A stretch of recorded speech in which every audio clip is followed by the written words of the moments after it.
नमस्कार दोस्तों, आज के इस वीडियो में हम आपको बताएंगे कि भगवान कृष्ण की द्वारका नगरी समुद्र में कब, क्यों और कैसे डूब गई।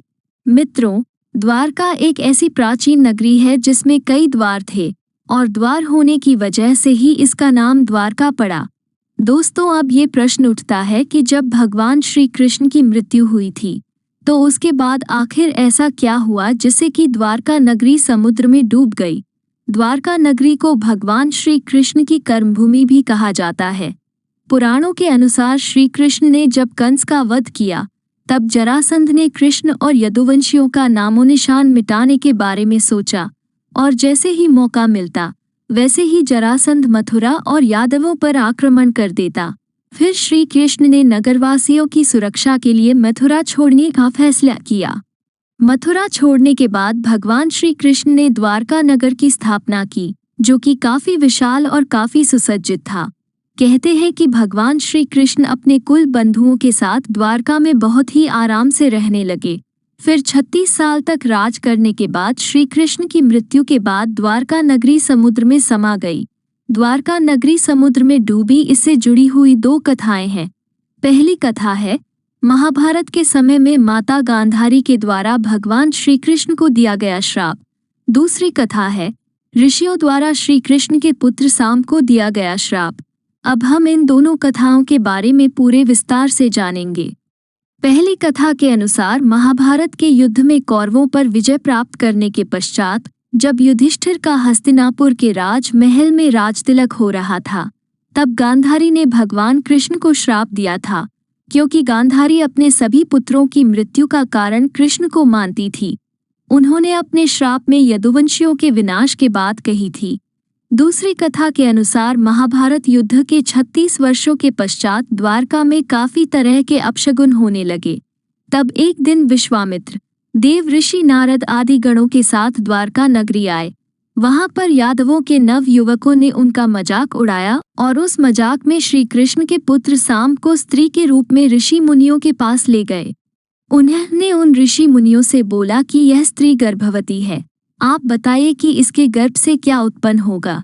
नवयुवकों के ऐसा कहने के बाद ऋषि मुनि ध्यान करने लगे और जब उन्हें पता चला कि ये सब जिसे स्त्री बता रहे हैं वह वास्तव में एक पुरुष है, तो उन ऋषि मुनियों को बहुत क्रोध आया और उन्होंने उन युवकों से कहा कि तुम लोगों ने हमारा घोर अपमान किया है, इसलिए श्री कृष्ण का ये पुत्र एक लोहे के मूसल को जन्म देगा जिससे तुम लोग अपने समस्त कुल का संहार करोगे और उस मूसल के प्रभाव से केवल श्री कृष्ण और बलराम ही बच पाएंगे।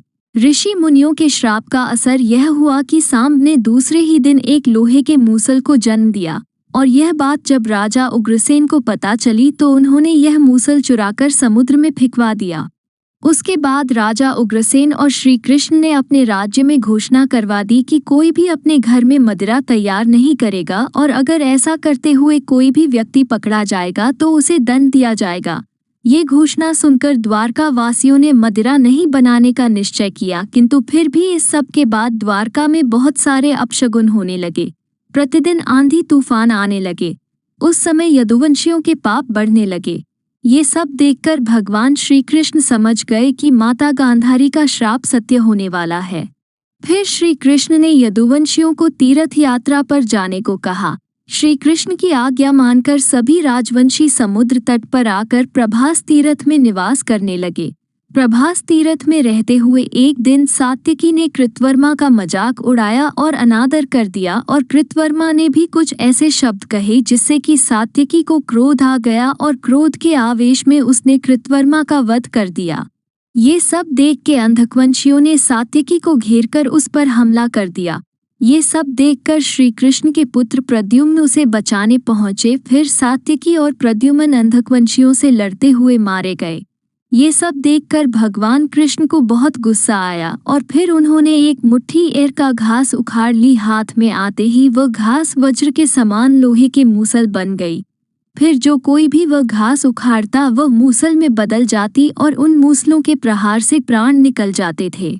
उस समय सभी वीर एक दूसरे का मूसल से वध करने लगे। इस तरह यदुवंशी भी आपस में लड़कर मरने लगे। श्री कृष्ण के देखते ही देखते सांब, चारुदेशन, अनिरुद्ध सभी मारे गए। इस सबसे से क्रोधित होकर श्री कृष्ण ने बाकी बचे वीरों का भी वध कर दिया। फिर केवल श्री कृष्ण के सारथी दारुक ही बचे। अंत में श्री कृष्ण ने अपने सारथी दारुक से कहा कि तुम हस्तिनापुर जाओ और अर्जुन को पूरी घटना बताकर द्वारका ले आओ, और दारुक ने ऐसा ही किया। फिर श्री कृष्ण ने पूरी घटना अपने पिता वासुदेव जी को बताई और यदुवंशियों के संहार की बात जानकर उन्हें भी बहुत दुख हुआ।